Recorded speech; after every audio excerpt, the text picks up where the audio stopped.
Asebiro Yesuna akulora nikom. Erokamano e thuolo mar Ruoth otimo ng'wono. Arwaki e thuolo mar chokruok mar Ruoth otimonwa kodini. Ni bed thuolo kaw mumbi mondo wawinj kuom Nyasaye. Wabiro yudo somo marwa e thuolo ni e kitabu mar Injili Johana 5:1 nyaka 9. Muma wabiro yudo mwasomo e kitabu mar Injili Johana 5:1 nyaka 9 kendo asomo. Bang' magi ne nitie sawo mar Jo-Yahudi kendo Yesu noidho Jerusalem. E Jerusalem e dir yap rombe nitie gimiluongo gi dho Ibrania ni Bethesda. Ogere gi agolni 5. E agolnigo jomatuo mang'eny ne nindoe, muofni, rang'onde gi pudhe ka girito yienyo pi, nikech malaika mar Ruoth Nyasaye ne lor e yawno ndalo moko kendo ne tugo pi. To ng'ama odonjoe mokwongo bang' tugruok pi nochangi kuom tuo manade ma en go. Ng'at moro ne nitie kanyo manosetuo higni 38. Kane Yesu onene konindo kendo nong'eyo kosetieko koro ndalo mang'eny kamano, nopenje ni, idwaro doko mangima? Jatuo nodwoke niya, Ruoth, aonge ng'ato ma ka pi otugore to diketa e yawo. To an kadwaro dhi, ng'ama chielo kuongona lor. Yesu nowachone ni, chungi, ting' kitandani iwuothi. Gikanyono ng'atno nochungo, noting'o kitandane nowuotho. Amen. Nyasaye mondo ogwedh wach mwasomo, kendo kaka Nyasaye oluoro wachne, ochung' tok wachne mondo wayud ka Nyasaye wuoyo kodwa. An kaka duol, Roho Maler biro puonjowa, kech Roho Maler e japuonj. Roho Maler onego yud thuolo e ngimana kodi kaachiel. To Nyasaye ogoli kama intie no irieno, oidh kodi oria machielo. Thoro mar wach ma adwa nawuoye en gimosebudho. Asomo wach manotimore e ndalo Johana gi Yesu gi jopuonjre. Johana mondiko wechegi ne en achiel kuom jopuonjre mag Yesu Kristo. Kendo Johana ne jaywa rimba e nam. Nojaywa rech. Johana ne wuod jal miluongo ni Zebedi. Johana ne nigo wadgi miluongo ni Jakobo. Ne gin joka Zebedi. Johana ne Yesu ero kabisa. Kendo ne en chuny Yesu ahinya kuom jopuonjre. Kata kinyo kuom japuonjre mane Yesu ero ne en Johana. Johana ne wuotho gi Yesu gi jopuonjre mamoko kuonde ka kuonde. En be manoninde kor Yesu sama ne indhogo Yesu kawache tek ka Judas osedhi okawo pesa. Mumawacho niya, Johana nobedo janeno chieng' moro achiel ka Yesu wuok kama ne entie Galili to ridore odonjo Jerusalem. Gima ne terogi Jerusalem ni sap Jo-Yahudi moro ne ni Jerusalem. Sap Jo-Yahudi moro ne ni Jerusalem. Sawoni ne wako ji kowuok kuonde ka kuonde ka ji dhi e dala maler mar Jerusalem. Jerusalem en dala maler ma wang' Nyasaye gi duong'ne ne nitie, dala mane Daudi kejese ogero. Jerusalem ne dala thuondi mag ruodhi, kama ng'ato ang'ata kalamo to chomo singruoge gi Jerusalem nyako ne ka Nyasaye timone uno. Wira nying Nyasaye ni Jerusalem. Tong wang' Jehova ni Jerusalem. Duong' mar Nyasaye ni Jerusalem. Singruok mar Nyasaye ni Jerusalem.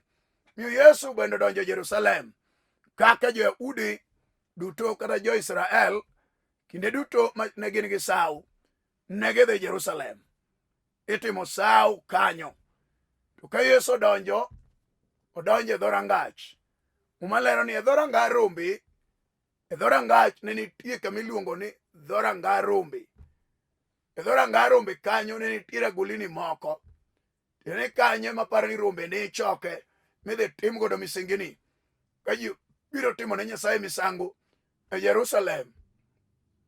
Omiyo nochake ni ranga rombe. Edho ranga rombe kanyo ema nogere agula moro, kata agulni moko 5, to bathgi nitiere yawo.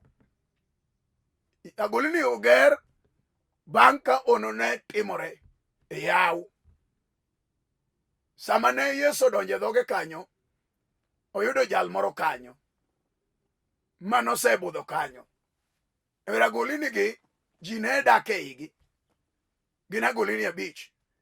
Aseneno kata dinde moko mathurwa giloso kuonde lamo ma gigero agulni matindo tindo ma jotuo biro dakie.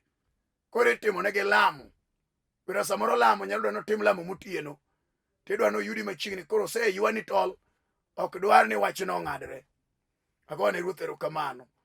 E kaka noger agoch agulni matindo tindo e Jerusalem e ranga rombe. Mumalero ni ranga rombe kanyo malaika ne jabiroga. Ne wan gi malaika ma iluongo ni malaika ma jachang. No jalor gi chang. Samo lor gi chang to en gi teko mar tugo pi.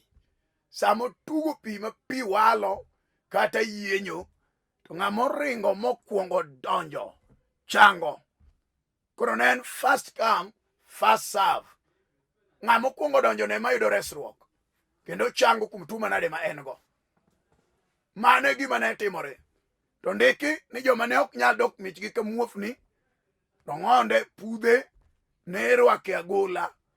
To gima wuoro ni dichuo moro bende ne ni kanyo, mane athanyo keto piny, oriere ok onyala malo. Gino goye rubit matek, gino niang'ne to kane lake, koro ok onyal lokore maber. Jodala gi be nojwang'e, odhi oweye kanyo.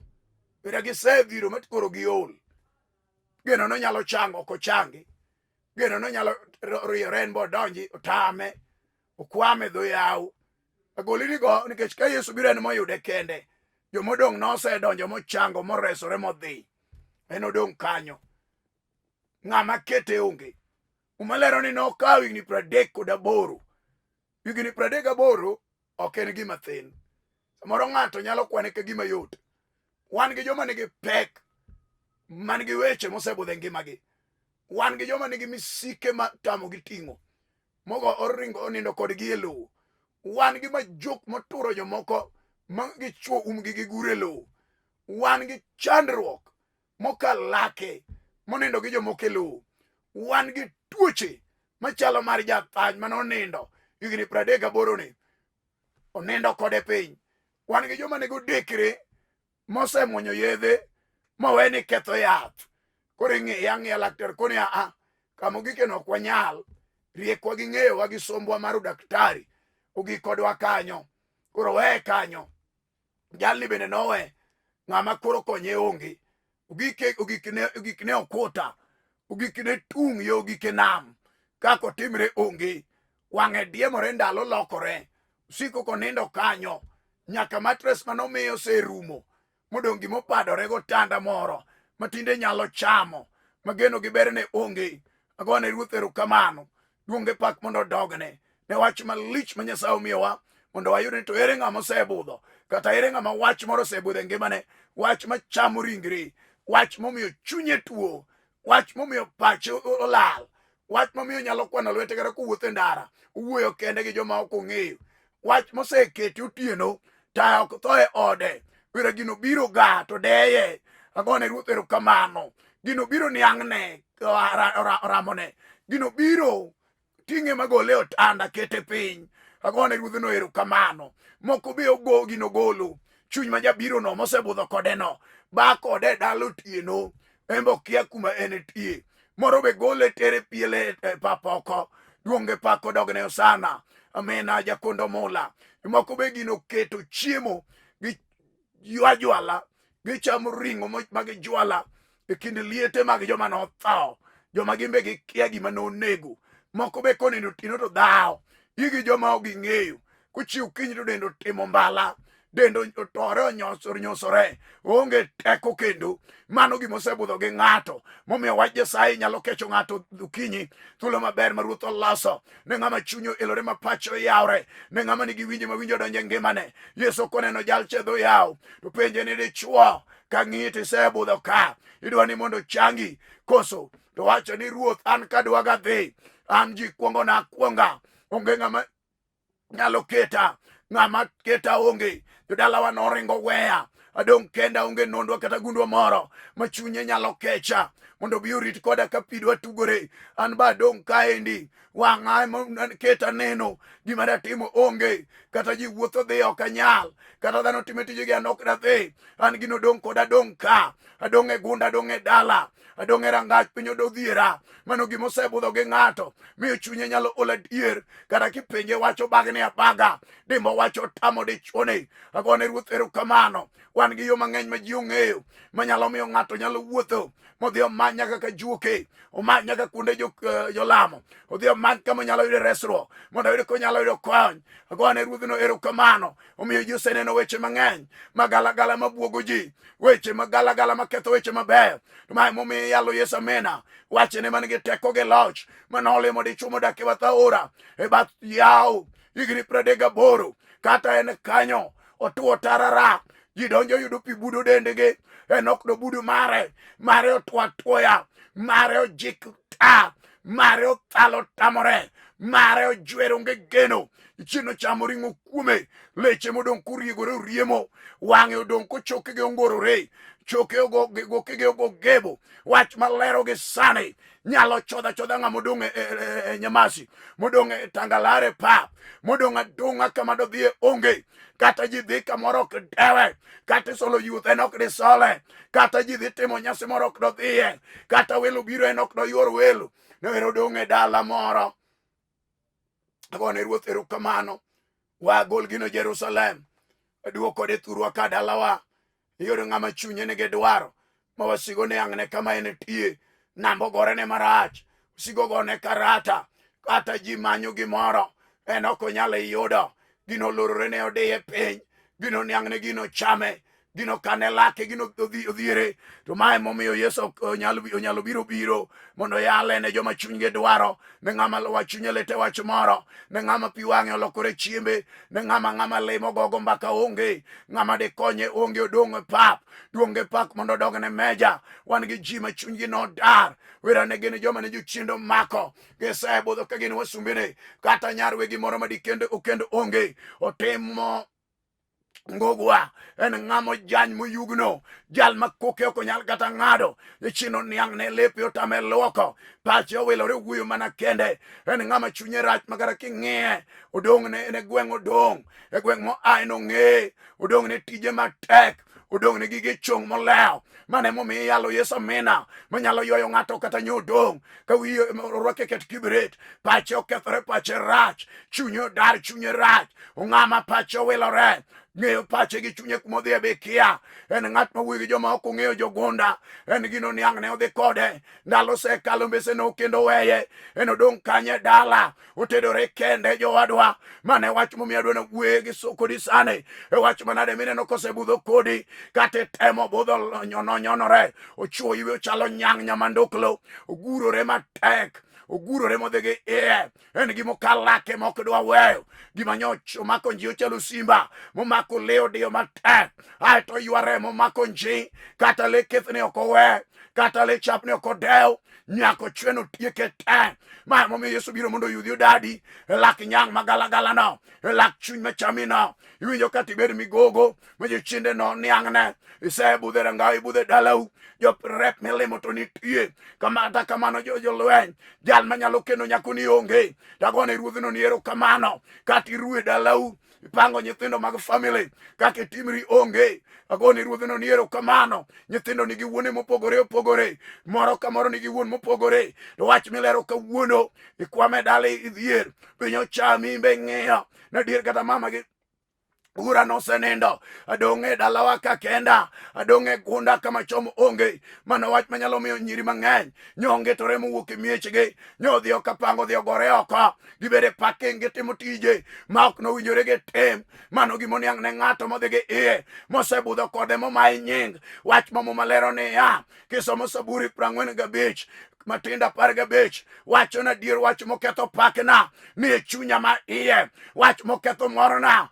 ni e chunya, wang'a nyiso ni kuyo loya, wan gik moketho pak ji, wan gi gik mosebudho gi chwo, wan gik mosebudho gi mon, unyalo bedo nyar wegi, mano adala gi kadende nitie, nyako ma jaber mane jaber jaula, mano geno ni dhi e keny dhi kelo yudo ber, odhi neno nyak mar keny, kata kamano, chinde no donje iye, aeto tuocho ge iye, ndalo dhi ndalo wiro, oko nyal mako ich, oko nyal nyuolo nyathi, miyo chama yanye, no chung kapoyo madichuo, jomoko biluonge mena mbora, ng'amo nyalo dhi ire onge, awuoyo gi Yesu mayao iye, mano paro Ana madhako, Yesu mano paro Abigael, Yesu mano timo ng'one Elizabeth madhako, aluoro Yesu ja Nazareth jateko, mano locho ne Sara, kapiny no donge Sara, awuo kodi nade yae, jal mawinja kum wach manade, ma Yesu sekete lewani, ene mano limo dala joka Manoa, uparo chi Manoa mano nyola achiel moloyo 10, ano nyola achiel moloyo 10, Sara nyola achiel moloyo 10, mana kidwaro Nyasaye, miyena asebudhe manyasi, asebudhe madho yedhe nyaluo, asebudhe weche mag thieth, kata kamano geno tamore, duonge pako dogne, wan gi joma jochiende boro, guoro igi to chamo remo, gino sebudho iga ka iga, kana loloko gino umake gi segete, magalagala mag jochiende, umake gi chunye mag rariw, boro remo kume chamo, oko nyalo neno ber, wach miyalo negi teko, wach miyalo negi lwete, wach miyalo negi loch, manyalo dado ng'ato, lak nyang' mag jochiende, mana omako ji odhi godo nji, mana orwako chiene ngima ji, mana okelo kuyo gi lit, mana okelo achiedh nade, tinende kawuono ne, Nyasaye ma janyalo mar kedo mar loyo, mana olimo dho rangach, maranga rombe, kama dichuocha nobetie, hallelujah, nobiro ne mopogore, kata mana sano biro ni mopogore, oka kisepange gi dinu, wach milero ene wach, mano kel mondo res piny, wach milero wach, mano kel mondo changa piny, kata bedo dekre moseniang', unyalo bedo kansa modhi gi iye, mochamo ng'ato, chamo ngimane, unyalo bedo gruoth mar ovimbe, mokuote ng'ato, chamo ng'ato madho remo, unyalo bedo gimomako nyaka yore mar nyuol, wach malero negi teko, mayaw gimolorore no, agone ruodh no erokamano, unyalo bedo chunyo kime, Yesu chango nyako kime, brigeda ratego nege loch, no lemo de chuone mathan, no se niang negi 38, wawako ni mbesene no se kendo, ya mbesene negi rangene, mbesene no se di mabor, mbesene no se nenu gik madongo, mbesege no se gero re, mbesege no se yudo nyithindo, kata kamano negi 38, de chuo leo budho piny, kata nene se budho, nitie geno milero kawuono, manyalo goli agola piny, amina biro chukore kodi, kaminene ninde no, kamineno chunyi ywagi udayo no, kamineno moro lali niye no, kamineno chunyi lite no, amina biro akodi piny, brigeda biro momore kumisane, kirwaka yie, penyo ne dwane mondo changi, no wacho ni kadwa dhi, wae siasa gi weche mang'eny, wach monege dembe anene ha, an be an ka Yesu, kata ndalo sede mang'eny, kata tuo se chamo denda, kata dhiero osesiko oda, kata gima ber onge, hallelujah, hallelujah, wan gi mon moko, mon manodhi e keny, kane gimor ni gibiro nyuomgi, mondo tere dhok be dalagi, min gi bone ohala mar nyakone, kata kamano ndalo sedhi, manyaka nyithinde onyuolo nyithindgi, ma en pok odhi onyuome, kama obede no chunye lit, udhako ma chunye rach, udhako man gi paro mang'eny, wuok kodi koro, jal mayawo yo mayawo range manolor ne wagogene, nigi maber ok nyal dok, e miechgi kuma negi ai, kata oketi tiyo ka punda, ine mwasi mar jodalano, gima ni dala uto onge, wayawe pachi, jal ma pache, shini nyalo lai to rocho winjo gi ng'eyo ng'eyone. Wach milero nigi teko. Isebudhe dalano. Dwara Yesu wuon dhok. Dwara Yesu wuon jowi. Dwara Yesu wuon kifaru. Dwara Yesu wuon lech wuon muga. Dwara Yesu wuon le. Jal manigi mwandu te lwete. Manyalo ane dhako moro malo. Ma pi wang'o osebedo chiembe. Jal makata nie dala moro onge mor. Chunye lit, chunye odar. Wach milero kode sani. Umwami ratego nitie. Wan gi joma nigi kes mayalo. Masebudho ndalo mang'eny. Kesi chora. Wach no chando ngimane. Wach milero nigi teko. Kiwinjo wach Yesu Kristo. Amina ja Nazareth. Jal mano chomo ja than. Koni nying maler. Malo mondi wuothi. Iwinjo in ma in gi wach. Magore mapek. Maglupe melaro. Wach en achiel kende. Tira wachini ne Yesu. Amina jakondo mola. Ratego ruodh layo. Yesu jal majuchinde kirni nyime. Katu bedo joma no onegi majini machamo ji makata. Majini janjabal alkabot. Majini alata chunje magalagala. Machamo ji iga ka iga. Aito dhodoremo mag ji. Miyo geno onge mierego dong ka gik moko. Ema yuagore utieno. Onjere yuagore kone gi koni. Weg mierego noringo Mano gimosebudhe dala moro. Wach milero gi sani. Nege teko, nege loch. Nege nyalo, nege ono. Ne ng'ama chunyo yawre. Mondo ne loch mar Kalvari. Mari Yesu amina ja teko. Oko de urane chalo nade. Oko de nyuchinde wacha ng'ao. Oko de rangachi yuake nade. Oko de jomoko nokelo belo. Mano urundo gujie dala. Ai jomoko giloko juneko. Osebudho kabuthi bathondara. Chamo pok rabolo wigio welo re. Wach malero nigi teko. Wach mano ganyo jage rasi. Wach manigi nyalo manigi duong. Mano paro dhako ma yuchwer. Higni 12 cha. Aluoro Yesu ratego ruodho mwoma. Wach mano nyoka Cornelio ja Itali. Mogolo dichuo oko. Wach mano donjo Jeriko. Dala gi Lazaro ruodh ler. Nyasaye malich notimo ono. Ma Lazaro donjo warruok maduong'. Wach mano kecho batime makatimeyo. Kata mana sane jolweny. Wach milero nigi lwete. Wach no nigi teko, nigi loch. Oko deure ni kale ang'o. Oko deure ni nena ang'o. Oko de nang'o mosebudho. Oko de no lale nyake buonam. Wan gi joma apgi se chandore ni tije. No wit apgi buro gwe. Mako be notere kombe mag thuonde maninde barupege. Mane gisomo go gionge geno. Wach malero nigi teko. Wach malero nigi loch. Wach malero nigi rayaw. Wach malero nigi duoko. Wach malero nigi geno. Wach malero nigi retil. Wach malero tinga. Ilunga wes mayuwayo. Yesu kumeko jaramba. Nedi chuma ape olale no. Mose wuothe bombe ka geno lal. Ma ok nyal yudo kwe mar chunye. Yesu kelo kwe ja teko. Olemo de chuocha e dho yaw. Koni ting'o tanda. Kata mana sani. Malo gi barupe ni kiyie. Tigaga chungi walam Nyasaye. E wach manade machandi no. Yesu de timoni ono. Duong' dog na mina ja teko. Apako simba jaka yuda. Unule ruodho muma ruodho waro. Akida jadolo ma joma ler. Yuni kende meromo manyaka chieng'. Ero kamano nyaruodho kwe. Gik metemo winjore yudo duong'. Amalo kirieba di kendi locho. Amalo kimako dhako ni hai ruodha. Amalo kimako di chone. Murimo marino chango tuche. Kato be tuche mose budho. Mang'ato se munyo ne yedhe. Mang'ato se ilone lake teche. Mang'ato se kutono sibutende. Wach manege teko mar Jehova. No olemo jathany mose dak. Higni 38. Yesu ja Nazareth. Ni biro ne piny moleo. Ni biro ne ngima yuak. Ni biro ne mon modong' oko. Ni biro ne chuma piny oleo. Kato bede kongo mar siko. Mane chuo se madho moketho go tich. Yesu biro gedia. Nyaramo ma waro jomo yie. Yesu biro wari kata sani. Ki yie. Ne kongo Roma. Wachi ni ose sanda ndalo mang'eny. Kato bede mana ndawa mi madho. Maro goro mang'ato koto. Kato bede mar kalis potman. Hallelujah. Muketo dhako madho ndawa. Kanda odonje idhoge iye. Umonyo yiro kadhie iye. Uchalo gari la moshi. Agone ruoth erokamano. Manyalo gonyo dhako no sani. Okode ore winjo nyako. Kara jachino keto chode kuome. Maro udho maro bayo. Okinyal moke dichuo achiel. Wach malero nigi teko. Mar goli kama initieno. Mar gonyo teko mag jochiende. Mag nam mag mami water. Mag bayo mag chode. Mag alagala mag anga. Mag mudho mag jochiende. Mar timo ni geno kendo. Mana kiye Yesu amina. Kechomo Yesu no ter. Medemba amina jakondo mola. Wacho ni rabini minyalo resa. Amina ini minyalo wara. Kumanda ini minyalo gonya. Rabini minyalo changa. Rabini minyalo gera. Rabini minyalo kedona. Amina ini minyalo lema. Kata mana sane. Limbe mari Yesu nitie. Kata mana sane. Gony mari Yesu nitie. Osana jakondo mula ne ng'ama chunyo yaure maneno wach mawuoye kode gino to osebudho ok onyal kuongo ne Yesu. Yesu ne nitie kapok ochwe piny, ne enitie kichweyo piny. Gik mane ochwe nochwe nying Yesu e teko mar nyinge, to miyo waloche niya gimoro amora ma wakwayo e nying Yesu ratego amina notimnwa. Gimoro amora ma wadwaro e nying Yesu Kristo Rabi notimnwa, kata mana sani ne ng'ama oseyie.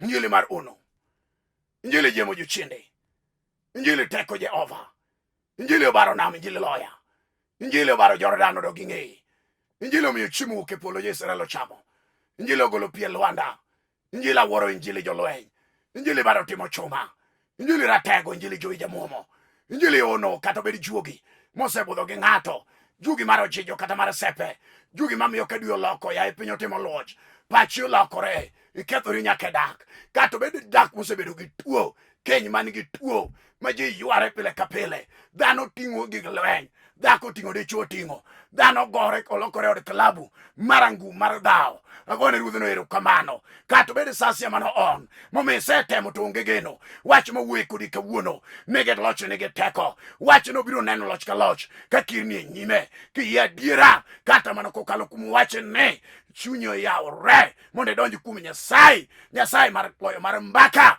Jehova ng'ama lich miwuoro. Aluonge El Roi Adonai, Jehova Jire, Nyasaye ma jachiwo, Jehova Shama, Nyasaye maler, Jehova Makadish, El Olyom, Jehova El Sabaoth, Ruoth man kodwa, Jehova Adonai, Nyasaye maratego. Aluonge Yahweh Brigadia, aluongo Jehova Jire, aluongo Jehova Makadish, aluongo Jehova Shalom. Oh, El Olyom nitie, gima nade machandi no. Shalom biro animalo kendo, Yoshua biro goli kanyo, apako teko mar Kalvari. Yeye walam kodi Nyasachwa, man gi loch kod teko gi nyalo, man gi duong' kod ono gi ranyisi, jal manomiyo nam makwaro we omeo oloso yo motwo, jal manogo Farao motieko, jal manomiyo geche mag Farao nyaka gi jaidha faresene nodong' e nam makwar. Ya Yesu ja Nazareth, jal momiyo inga mar Jeriko nende bade, kata mana sani yamo winjo duonde, kata mana sani bilo winjo duonde, kata mana sani jugi winjo duonde, kata mana sani tuo winjo duonde, kata mana sani majini winjo duonde, kata mana sani dhir winjo duonde,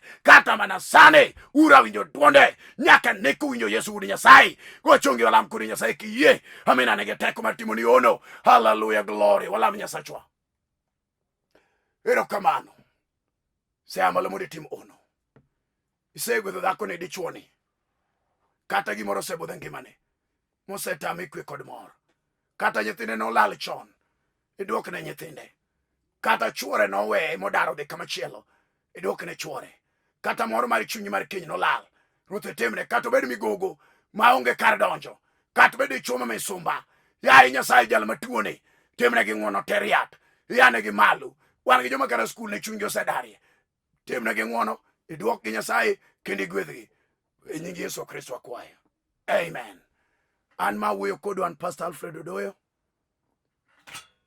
Nyasaye otimona ng'wono e piny Nairobi ka, ayalo wach Nyasaye piny Karanja, kendo wan gi branches Makongeni Estate, Jogo Road, Dandora, piny Kubura, Kabonyo, Nyakach kod Ringa gi Kasagam piny Kisumo. Nyasaye matimo ono mondo gwedhu kendo ting'u malo kolochonu. Ng'ama ne dwar mondo konye, antie mondo watudre e namba na 0723 396805, 0723 396805, kata namba mar Airtel 0101 396805. Airtel and 0101 396805. Ka in gi wach, bed thuolo tudri koda, waradi mondo wakonyi e wach manade ma Nyasaye iwinjo kowuoyo go kodi. Nyasaye mondo ting'i malo kuom yie misekawo, kendo wach machielo ma Nyasachwa jang'wono di yawni mondo mi konyie. Nyasaye mondo gwedhie, mondo nying Yesu yud duong'. En erokamano ne Nyasachwa mosegwedho Lolwe TV gi joma tiyo ka, gin be oting'gi malo kendo gine ng'wono kod kwe mar Nyasaye. Erokamano bende ne Nyasachwa mosetimo thuolo mondo mi jotichne oyal wachne. mondo okony pinywa kendo okony thurwa. Nyasaye ogwedh pinywa mar Luo, Nyasaye ogwedh pinywa mar Kenya, Nyasaye okel kwe thurwa mondo wane ng'wono maduong' mar Yesu Kristo. E nying Yesu Kristo kwayo ka wayie. Amen. Shalom. Thank you. Asebiro Yesu na akulora ni